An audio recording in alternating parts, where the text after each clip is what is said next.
Om Swastiastu. Hai, selamat datang di Ekspedisi Alam Lain, channel kesayangan kita semua. Nah, kali ini kita akan masih ngobrolin misteri ya, dan masih di rumah aja. Stay healthy, stay happy, and stay pray to the God pastinya ya. Nah, kali ini kita akan ngomongin suatu obrolan yang memang beberapa waktu lalu sering di up oleh teman-teman kita di komentar ya, teman-teman viewer, tentang bunuh diri dan perjalanan roh setelah meninggal ya.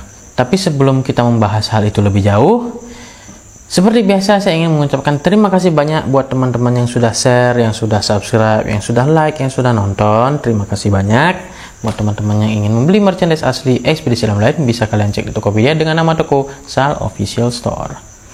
Nah, kadang kita semua heran ya, atau bisa dibilang penasaran gitu ya. Bukan heran ya, tapi penasaran. Gimana sih proses seorang itu setelah meninggal ya?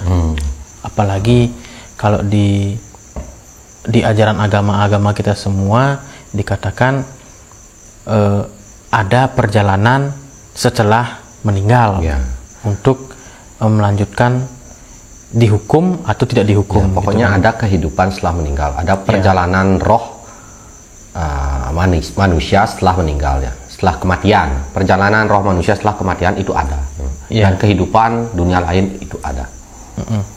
Dan kali ini kita tambahkan satu bahasan yang sering sekali up oleh teman-teman kita, selalu di komen, selalu ada, tentang gimana sih perjalanan roh dari seseorang yang bunuh diri.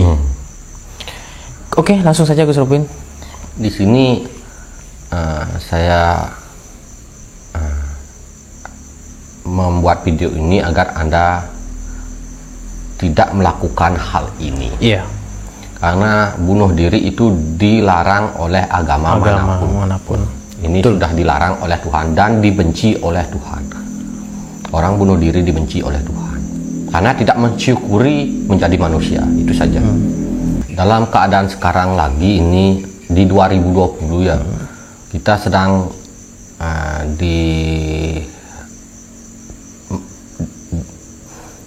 kita sedang menerima ujian dari Tuhan. Terutama dari ujian ekonomi, ujian penyakit, wabah penyakit yang menular, dan ujian segala hal. 2020 ini memang benar-benar kita serasa diingatkan lagi menjadi manusia, dan akan kelihatan manusia yang mana yang bersyukur dan manusia yang mana yang tidak bersyukur. Hargai nyawa, itu saja. Sebelum saya menjelaskan, saya ingin mengingatkan semua orang yang ada di dunia ini seperti itu. Tidak hanya di Indonesia, tapi di dunia ini. Ya, dan saya juga menambahkan, jangan sekali-kali melakukan bunuh diri, ya, suicide gitulah ya. Ini dibenci Tuhan dan dikutuk.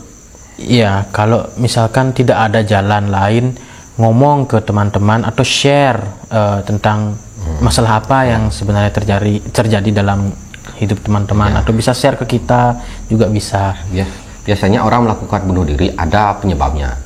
Penyebab faktor utama yang paling banyak orang alami adalah ekonomi. Masalah ekonomi, masalah keuangan. Yang kedua masalah cinta. Yang ketiga masalah penyakit yang tidak bisa disembuhkan sampai dia pasrah. Ya, saya lanjutkan lagi. Jadi buat teman-teman yang memang putus asa, jangan pernah putus asa, jangan pernah ambil jalan ini, jangan pernah ambil jalan bunuh diri. Kita lihat teman-teman kita di luar sana mungkin kehidupannya lebih berat daripada kita semua, tapi mereka masih bisa semangat, masih bisa menjalani kehidupan mereka, dan masih bisa terus menjalani hidup mereka masing-masing. Terus kenapa kita tidak? Kita harus tetap semangat berusaha. Saya jelaskan ke intinya saja. Ya, langsung aja. Orang yang bunuh diri setelah meninggal, rohnya akan keluarkan. Contoh, dia Seperti ini contohnya. Saya akan sebutkan gambarnya mungkin. Oh ya. Ya, biar kalian jelas ya, biar tahu gambar saya seperti apa. Nah, seperti ini gambarnya ya. Ya, ini soalnya tentang pembahasannya agak berat, jadi saya sulit untuk untuk apa namanya. Contoh, seorang wanita yang bunuh diri di pohon asem ya. Ini pohon asem. Ini dia. Nah, pokoknya dia tidak di pohon tomat tapi pohon asem. Ini contohnya. Ini tali, ini lilitan. Nah, ini wanita ini. Anggap wanita ya. Kan pakai rok dia. Iya, oke. Misalkan bunuh diri karena masalah cinta atau hamil di luar nikah dan tidak diakui, dia bunuh diri, atau masalah keuangan. Ya kalau ini ya, ini lagi satu. Ini orang yang minum racun. Bukan minum kopi, bukan minum teh, bukan minum susu, tapi minum racun ya. Ya. Mungkin lanjut mungkin ini. Ya. Nah, rohnya ini mungkin sudah cukup ya gambarnya. Rohnya ini udah ya. Gitu aja untuk gambar. Ya. Ya anggap saja manusia itu ya. Nah, itu sudah bagus kok gambarnya. Rohnya ini kan keluar setelah meninggal. Misalkan meninggal ya, dia minum racun. Gitu ya kan minum racun sekarang. Iya. Dia keluar rohnya. Rohnya keluar. Nah, dia akan dijemput oleh malaikat kematian. Malaikat kematian. Diburu oleh malaikat kematian, dirantai, dibawa ke atas. Dia akan ditanya, kenapa kamu melakukan ini? Padahal kamu sudah dikasih kehidupan. Ya. Sudah dikasih napas, sudah dikasih kehidupan jadi manusia. Coba lihat yang belum menjadi manusia, mereka menjadi hewan. Udah beruntung jadi manusia, bukan menjadi hewan, katanya. Nah, dia pasti akan menceritakan dulu karena masalah ini. Tetap tidak akan diterima. Kamu akan menerima hukuman 7 keturunan. Setelah 7 keturunan, maka kamu akan bisa bebas dari hukuman itu. Yang jelas hukuman neraka selama 7 keturunan. Berarti kan setelah meninggal dibawa ke atas, ditanyakan. Terus selama 7 keturunan maksudnya dia lahir kembali selama tapi dihukum di neraka 7 keturunan. Oh selama 7 keturunan dia. Ya. Terus kalau tidak ada keturunan, dia kan punya saudara. Oh itu dihitung jadinya. Dihitung saudaranya dihitung. 7 keluarganya, 7 generasi keluarga ya. 7 generasi keluarga. Okay. Wow. Baru bisa diselamatkan, belum lahir. Hanya lepas dari hukuman. Bisa jadi gentayangan, bisa. Setelah itu akan ditebus dosa-dosanya, tergantung dia mau ke jalan mana. Setelah kematian itu, apakah dia mau tobat ataukah bagaimana setelah hukuman tetap berlanjut bagaimanapun meskipun tobat. Karena ini sangat dibenci Tuhan. Ya, ini kan kalau bunuh diri itu kan sama dengan kita menghilangkan nyawa sendiri ya. Sama dengan membunuh seseorang, membunuh nyawa membunuh gitu nyawa ya, membunuh. Artinya sama dengan membunuh nyawa jadinya. Kita membunuh diri kita sendiri jadinya. Membunuh diri sendiri sama dengan membunuh manusia. Apalagi tanpa syukur kita hidup di dunia ini. Makanya pikir sampai 700.000 miliar kali ya. Tidak terhingga lah jangan pikir sampai tidak terhingga ya. Berpikir sampai tidak terhingga. Sampai lupa untuk apa gitu karena saking tidak sampai amnesia, lupa ingatan, jadi nggak jadi bunuh diri. Kan misalkan kita terlalu banyak pikiran, lupa jadinya nggak jadi bunuh diri ya. Nggak apa-apa, yang penting tidak jadi bunuh diri. Jangan lakukan itu. Seburuk apapun kita jadi manusia, tidak mungkin tidak ada jalan. Kalau kita kesusahan, tidak mungkin tidak ada orang yang mau menolong. Pasti ada orang baik yang akan menolong. Dunia ini masih ada orang baik. Dunia ini masih waras, masih punya rasa kasihan. Seperti itu. Ini saya katakan, mengatakan ini karena di zaman sekarang kita 2020 ini zaman sulit. Bukan di Indonesia saja, tapi di seluruh dunia kita mengalami masa-masa sulit. Ya. Harus mengerti keadaan dan bersyukur menjadi manusia. Untung saja tidak jadi cacing itu atau apa. Atau pohon ya. Nah, itu sebenarnya malah nggak selesai permasalahannya ya. Malah melarikan diri dari permasalahan dengan cara bunuh diri. Malah lebih berat. Lebih berat kasusnya. Dihukum. Hukumannya juga tidak main-main. Nggak selesai masalahnya, nggak selesai. Tidak menyelesaikan masalah, malah memperberat dan membuat malu keluarga. Jadi tolong jangan lakukan ini. Berpikir jauh hari berpikir. Kalau punya masalah, ngomong sharing sama teman-teman. Kalau tidak sama orang lain yang mungkin dekat atau sama tetangga atau siapa saja ya. Jangan tertutup jadi orang. Karena sifat tertutup itu depresi, itulah mengambil keputusan sendiri. Yeah. Saya dulu juga pernah mengalami masa sulit. Tapi saya mengurungkan hasil itu karena saya percaya bahwa suatu saat ada keajaiban. Saya 6 tahun tidak bekerja dulu. Hanya punya uang 5.000, 10.000 tiap hari. Tapi saya syukur.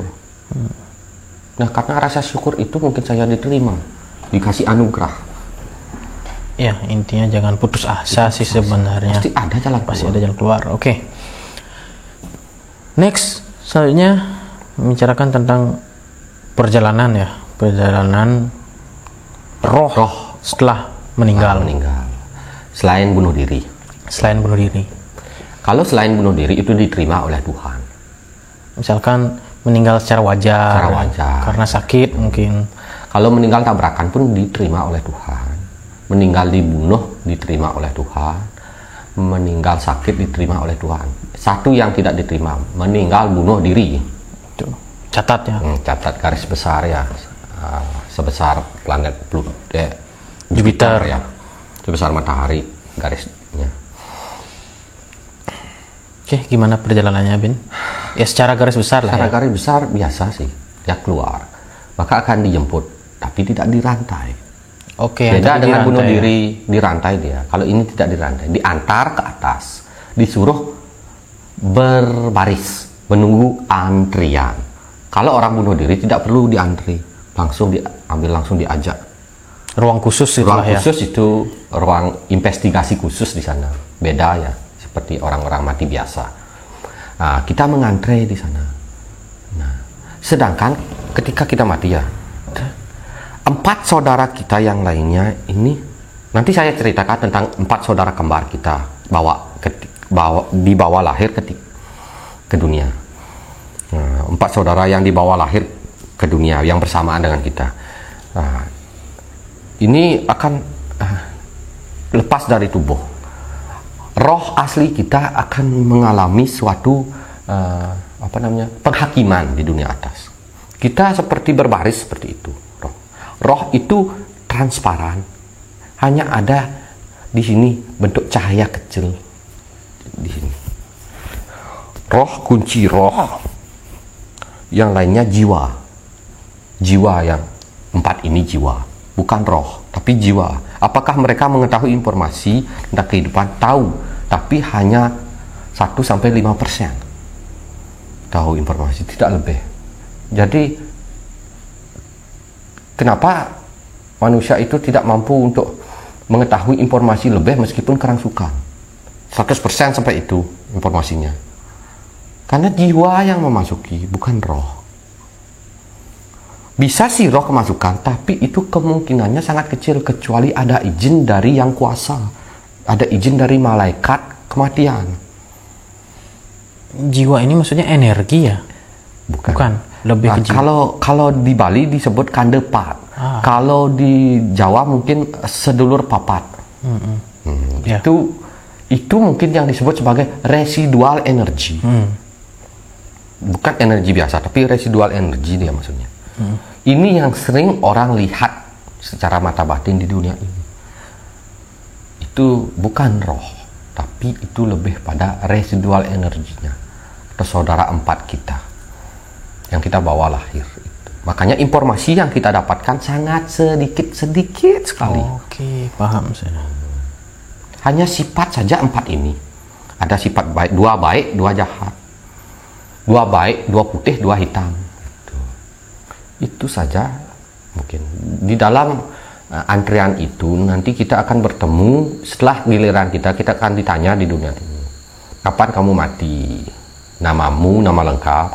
Kapan kamu mati? Gini-gini. Kita akan menjawab itu. Nanti dicari di catatan. Setelah itu kita tidak akan ditanya apa lagi. Langsung ke ada cermin. Di sana kita akan melihat dosa dan pahala kita. Nanti jika cerminnya ini menunjukkan bahwa dosa kita lebih banyak, maka kita akan diantar ke gerbang neraka. Tapi jika pahala lebih baik, kita akan diantar ke gerbang surga. Itu saja saya lihat. Maaf ya, ini di luar nalar dan ini lebih ke akhirat jadinya. Ini jadi pengetahuan akhirat ini. Jadi video ini sampai di antara mau ke neraka atau mau ke surga. Bisa kalian lihat, cek untuk neraka dan surga, bisa kalian cek di atas. Kita sudah buat videonya tentang hukuman-hukuman di neraka dan bagaimana sih penggambarannya di surga. Bisa teman-teman lihat. Jadi saya tidak usah lama-lama lagi menjelaskan karena semuanya sudah ada. Ini hanya tambahan sedikit saja. Nah, yang saya tanyakan adalah, kan setelah meninggal ya, roh kita ini akan dijemput oleh malaikat gitu ya. Nah, ketika dijemput itu apakah kita sadar secara 100%. Sadar. Namun tidak bisa melawan dan tidak bisa untuk ngapa-ngapain. Terus apa maksudnya 40 hari ini?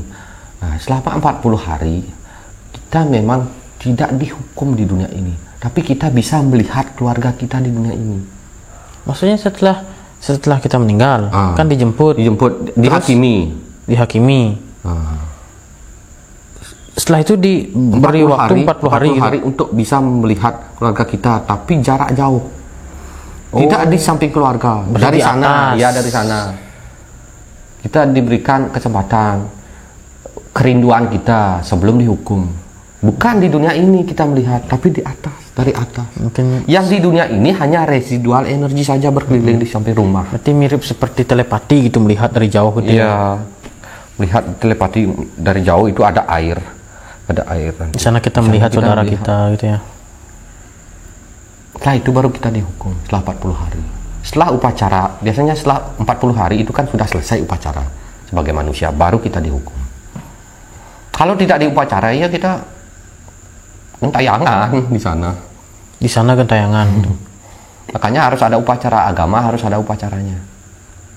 Inilah baiknya kita beragama. Makanya kita hargai agama itu. Dan saya katakan lagi, jika ada orang meninggal itu jangan ditolak-tolak itu. Iya. Itu kasihan keluarga mereka. Iya. Nah, kita harus sadar keadaan dunia ini sedang seperti ini. Pasti aman kalau sudah memang ada prosedurnya. Jadi jenazah jangan ditolak-tolak, itu aja. Itu sih saya katakan.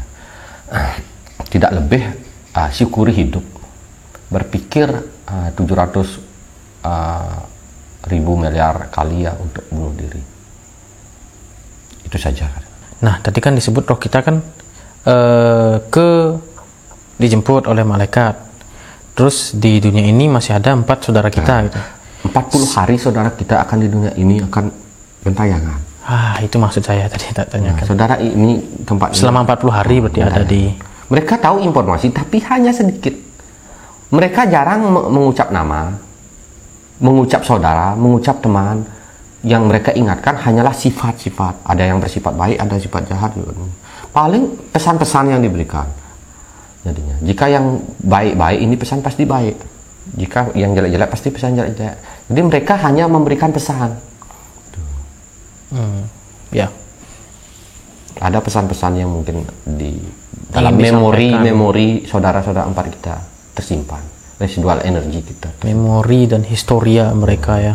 Jadi sebenarnya 40 hari itu kita diberikan bertemu dengan orang keluarga, karena keluarga itu sebenarnya adalah residual energi kita, bukan roh kita. Maaf ya, dulu mungkin saya belum terlalu detail untuk menyelam ke sana ya. Yang roh aslinya ya jelas sudah dihakimi di atas, tapi dikasih kesempatan itu 40 hari juga. Hanya melihat, tidak boleh bertemu. Oke, sekian saja dari kita. Mungkin sebelum kita mengakhiri sesi kali ini, ada pesan-pesan mungkin, Pin? Tambahan lagi? Tidak ada sih. Jadi sebenarnya yang gentayangan-gentayangan di dunia ini atau apapun itu sebenarnya hanyalah residual energi atau saudara kembar kita, bawaan lahir. Nanti sesi lainnya saya akan jelaskan tentang 4 saudara kembar ketika dilahirkan. Ya.